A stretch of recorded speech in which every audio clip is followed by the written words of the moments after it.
Hey Steve, tell us some stories behind the making of your hits. Which one? I don't know where to start. I'm fortunate there's been quite a few hits with Journey, and I've also fortunate there's been quite a few hit songs solo. The first one that comes to mind would be Foolish Heart. Andy Newmark called me one time and said, I heard you're making a solo album. And so I told him that's true. And he said, well, you should get together with this writer. And I said, who? He says, well, this guy named Randy Goodrum. And I said, who? And he said, Randy Goodrum. He says, he's a really great writer, and I'd never met him before, which didn't mean anything. I just had never met him before. So we got together. The first time we got together in Southern California, we sat down that day, and he sat down at a piano, a Fender Rhodes piano.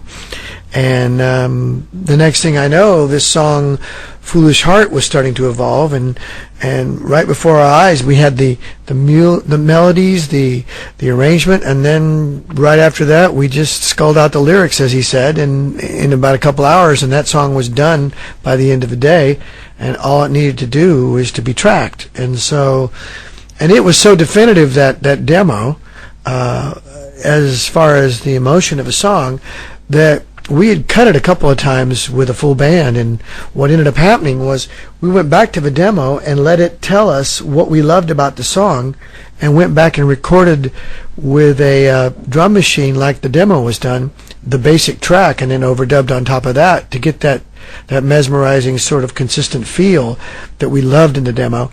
And that's just a testimony of some of the things that can happen real quick when you're writing. You kind of get that first brush stroke on the canvas, and it becomes a definitive version emotionally.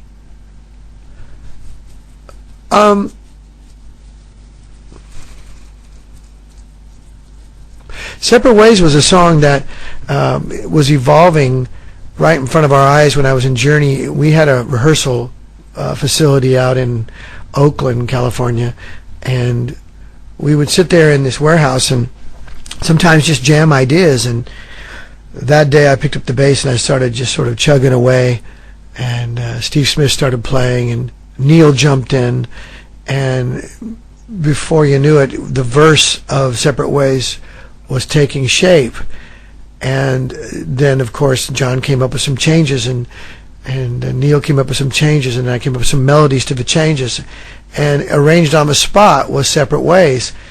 There was times where we would sort of beat the songs up, and by that I mean we might lay them down a certain way on a cassette player that day, live with it, go home, listen to it, and then make arrangement changes the next day, and then that might happen for quite some time, sometimes for a week or two, until it gets the definitive version.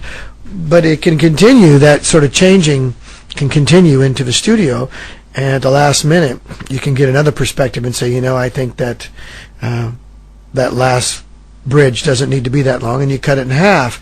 So all the way to the very end, you can make these sort of emotional changes, which I think emotionally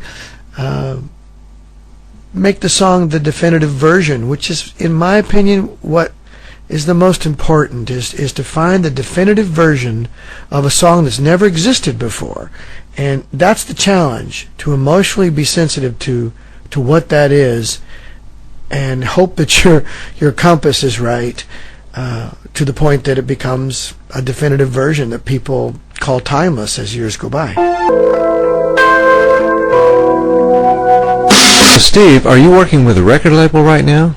I'm actually not signed to anyone at this point. My obligations to Sony Music have terminated a few years ago, so I have no running contracts or obligations contractually to anybody, which it's been an experience. At first it was really liberating, and at the same time it's perplexing as to what to do, because there's so many options now, especially with the internet becoming the new landscape for music. It's really an exciting time, I think, and a transitional time, which is affecting a lot of record stores and record labels.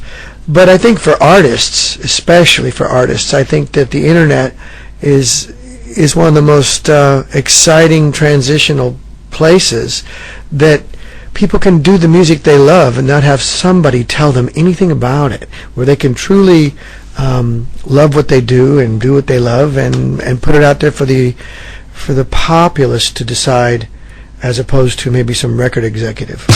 Barry. So how about the music business? Has it changed? The music business has profoundly changed. It is no longer the business it once was. It was strictly, back in the day, a record store, record label supported business.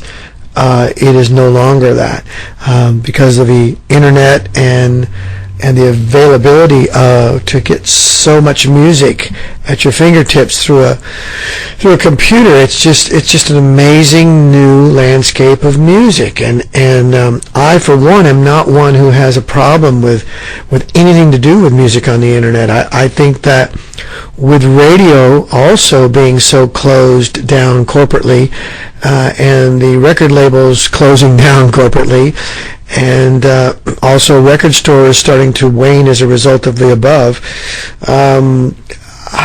I think that the internet is one of the most free last places where you can hear music like radio used to be. I don't think that radio is as free as it used to be. It's so locked down and it's segregated so terribly that it's just sad, I think. There are a few stations across the country that are a little bit open-minded, and they do play everything. You'll hear a Sinatra track, or you'll hear even a Journey track or something, but they're very rare. So I think the internet and the ability to hear music and buy the ones you love and not have to live with the ones that aren't so great, I think has revolutionized and changed people's choices in the kind of music they're going to buy, the kind of music they want to take with them on vacation, in their cars, and their lives. So I think the business and the whole thing has profoundly changed. But the one thing I do want to say that has not changed, and I think is the future of music, is the performance. I think that live performance is such a personal expression, such a human thing, that's going to be something that is going to be the future, where people will be able to come to town and you will want to come see them, because it's something you just really, really can't get that much. Although now you can download to your iPod live performances, but to sit in a room while it's happening and just be in that moment with it is something that I don't think an iPod can replace.